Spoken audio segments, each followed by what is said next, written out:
The question of money Yeah. would come up in satsang occasionally. Yes. He never ever charged anything for his satsangs. Himself, yes. Ramana Maharshi never charged. Yes.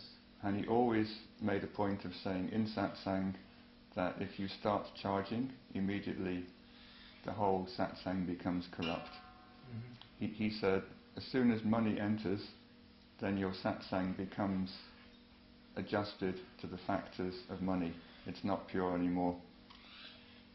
I somehow doubt that he would tell anyone to give satsang and charge money, because he was so opposed to this himself, and whenever he was asked in satsang, even the business of just leaving a donation, he'd say no. As soon as you become dependent on money, then some element of corruption comes in, and it's not pure satsang anymore.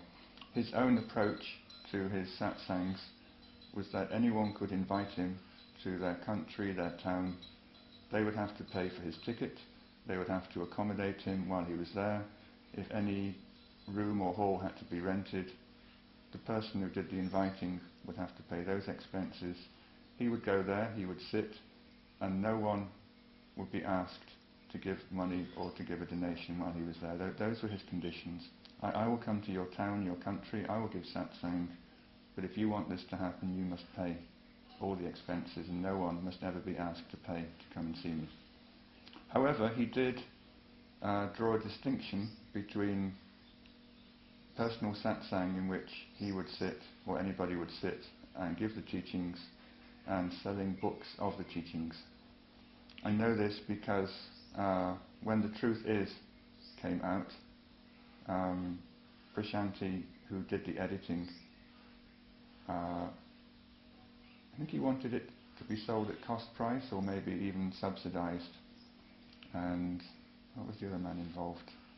The publisher. I can't remember. Anyway, they came and they had this meeting with Papaji, and Papaji said, no, if you make a book, you have to pay a publisher. Bookstores have to take a commission. The commission is a certain percentage of whatever price is on the cover. You can't have a book and not charge money for it. A book is a piece of commercial property. A distributor, a bookseller has a slice of the pie, and you must have a cover price that covers everybody's costs, otherwise nobody will sell it and distribute it. So he did encourage people who wrote books about him to have a cover price that was a realistic market price, so that everybody involved, the distributors, the sellers, could make some money, because if you don't do that, the book doesn't get into people's hands. But with regard to personal satsangs, every time, in my opinion, or in my experience, he was asked, he not only said money shouldn't be charged, he was very much opposed to it.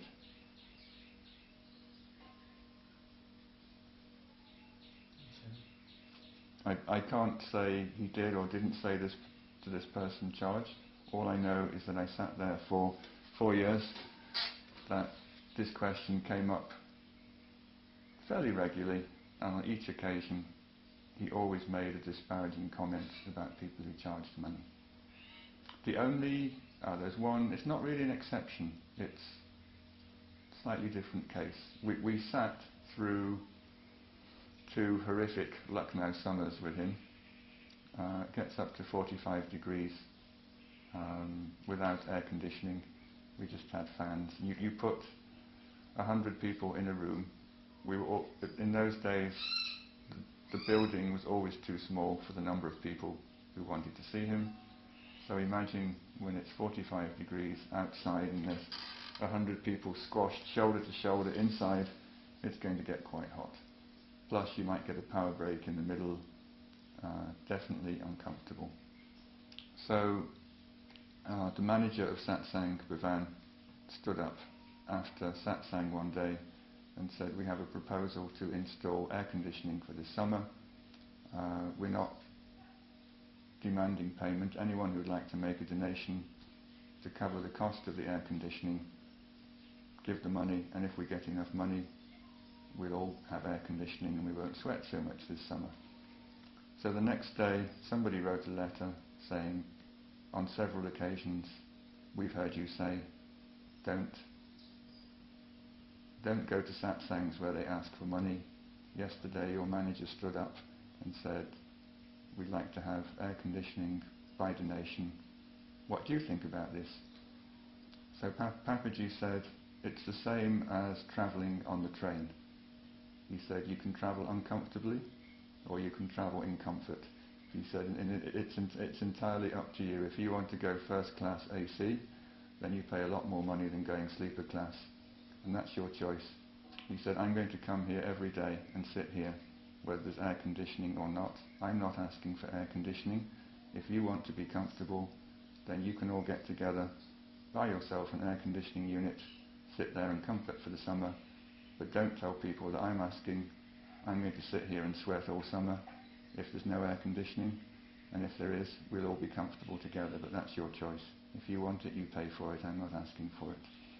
So that was the only occasion when somebody stood up in satsang and said, we'd like to upgrade the facilities by donation. Somebody asked Papaji and said, that's your choice. You can sit here and sweat, or you can sit here and be cool, and that's your decision.